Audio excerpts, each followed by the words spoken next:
Hello बेटा, कैसे हो आप सब लोग। Class 11 financial statement with adjustment की एक मोस्ट इंपॉर्टेंट एडजस्टमेंट आपको समझा रहा हूं, ध्यान से देखना बेटा। डेटर की एडजस्टमेंट है, कंप्लीट एडजस्टमेंट है जो कि डेटर के साथ हो सकती है। एग्जाम में फुल फ्लेज क्वेश्चन के साथ तो आता है, अलग से भी 3 मार्क्स के अंदर जरूर पूछा जाता है। कोई बच्चा अगर बीकॉम कर रहा हो, बीबीए कर रहा हो, तो उसके लिए भी इंपॉर्टेंट है। उनके पास सब्जेक्ट होता है फाइनेंशियल अकाउंटिंग और वहां भी इस क्वेश्चन को जरूर पूछा जाता है। तो ध्यान से देखना, एक एग्जांपल लेके समझते हैं बेटा। चलिए मान लेते हैं ट्रायल बैलेंस के अंदर आपको डेटर गिवन है 1 लाख। डेटर बेटा आपकी एसेट होती है। बैड डेट गिवन है 10,000 और provision for doubtful debt given है 7,000।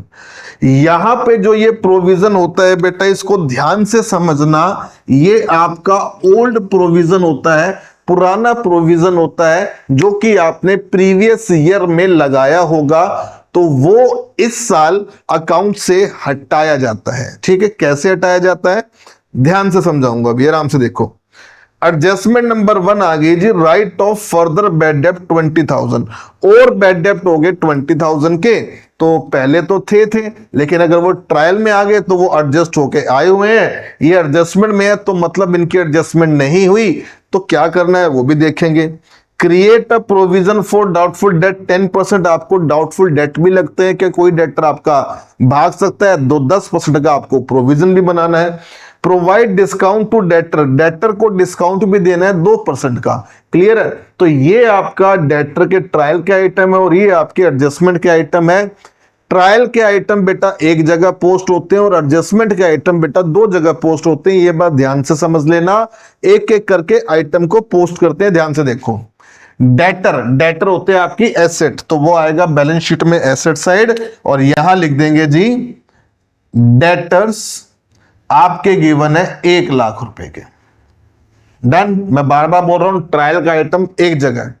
बैड डेट होता है बेटा आपका लॉस के, जो आपके डेटर आपका पैसा लेकर भाग गए, तो सॉरी बैड डेट आएगा बेटा आपका P&L की debit side 10,000। Clear. Provision for doubtful debt, ये आपके वो डेटर होते हैं जो आपका पैसा लेकर भाग सकते थे। ये पुराने डेटर हैं, पुराना प्रोविजन है। तो जो भी पुराना प्रोविजन होता है उसको आप डालोगे क्रेडिट साइड। देखो यहां पे ट्रायल में भी इसको क्रेडिट साइड दिया होगा, तो आप उसको सिंपली P&L की क्रेडिट साइड में डाल देना, by provision for doubtful debt.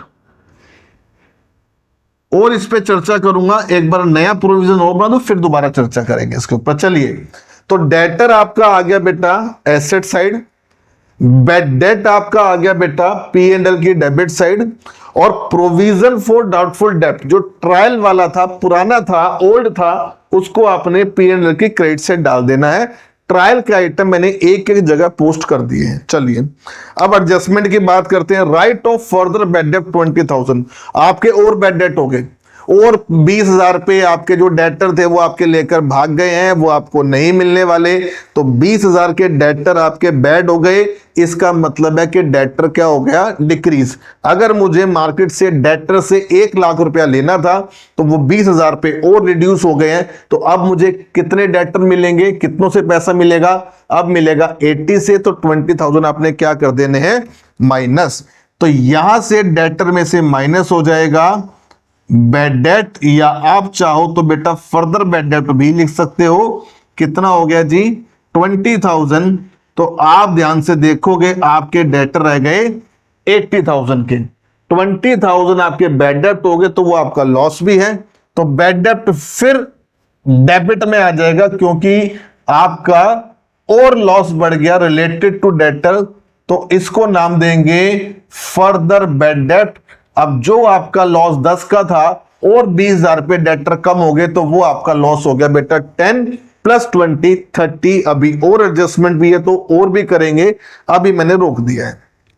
चलिए, create a provision for doubtful debt 10%, कि आपको लगता है कि 10% लोग मेरा और पैसा लेकर भाग जाएंगे। अरे यार, आपको 1 लाख रुपए डेटर से लेना था, 20,000 ऑलरेडी भाग चुके हैं, तो रिमेनिंग कितने रह गए? 80। अब जो रह गए उन्हीं में तो कोई होगा ना जो लगता है भाग सकता है, तो आपको लगता है कि 10% भाग सकते हैं, तो बेटा वो भी आप माइनस कर दो। तो आप क्या नाम लिखोगे? प्रोविजन फॉर डाउटफुल डेट, के जो आपको डाउटफुल लगते हैं, और वह कितना आएगा? वो आएगा बेटा 80,000 का 10%। बच्चे गलती करते हैं, वो 1 लाख रुपए पे लगा देते हैं।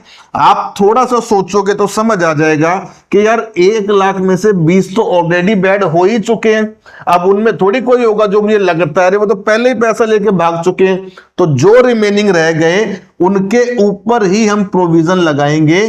तो 80 में से 8 गए, कितने आए?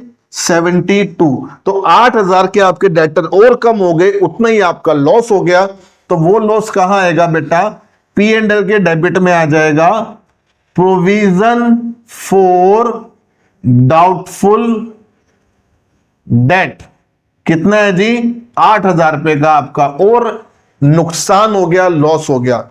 अब बच्चों के दिमाग में सीधी सी बात ये आती है कि सर ये जो नया वाला प्रोविजन, जो ये एडजस्टमेंट वाला प्रोविजन है ना, ये तो आपने कहां डाल दिया? पी एंड एल के डेबिट में। और ये वाला प्रोविजन जो था ये कहां डाल दिया? पी एंड एल के क्रेडिट में। तो बेटा ध्यान से बात समझना, ये जो नया वाला प्रोविजन है ये आपका इस साल का है और ये आपका एक्सपेंस है, एक तरीके से लॉस है कि आपको लगता है कि इस साल 80 में से 8,000 लेके भाग जाएंगे, तो वो आपने कहां डाला? डेबिट में। और ये जो पुराने वाला प्रोविजन होता है ना, ये लास्ट ईयर का होता है, तो लास्ट ईयर का जो प्रोविजन है वो इस साल हटा देते हैं, उसे बिल्कुल अकाउंट से गायब कर देते हैं। कई टीचर क्या करते हैं, इस 7,000 को यहीं से माइनस करा देते हैं, तो बच्चे कंफ्यूज रहते हैं, सर ऐड करना है, लेस करना है, क्या ऐड करना है, क्या लेस करना है। तो मैं सीधी सी बात समझा रहा हूं बेटा, ये हमेशा क्रेडिट बैलेंस दिया होता है, तो आपको इसको कहां डाल देना है? क्रेडिट में डाल देना है। लास्ट ईयर का प्रोविजन था, लास्ट ईयर आपको लगता था कोई भाग जाएगा, तो अब वो नहीं भगा होगा, वो नहीं भगा होगा तो भाई हम कहां डाल देंगे? उसको क्रेडिट में। हमसे गलती से वो डेबिट हो गया था, हमें लग रहा था भाग जाएगा, बट वो नहीं गया, वो नहीं गया, तो वो कहां जाएगा बेटा?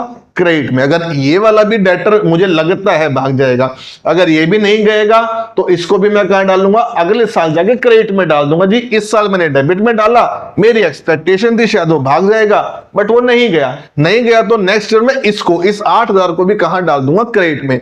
तो यही प्रीवियस ईयर हुआ होगा कि मुझे लगता था कोई 7,000 लेके भाग जाएगा, लेकिन वो नहीं भगा, तो भाई जब मैंने उसको लॉस बुक किया, अब मुझे उसको हटाना है तो मैं कहां डाल दूंगा? क्रेडिट में डाल दूंगा।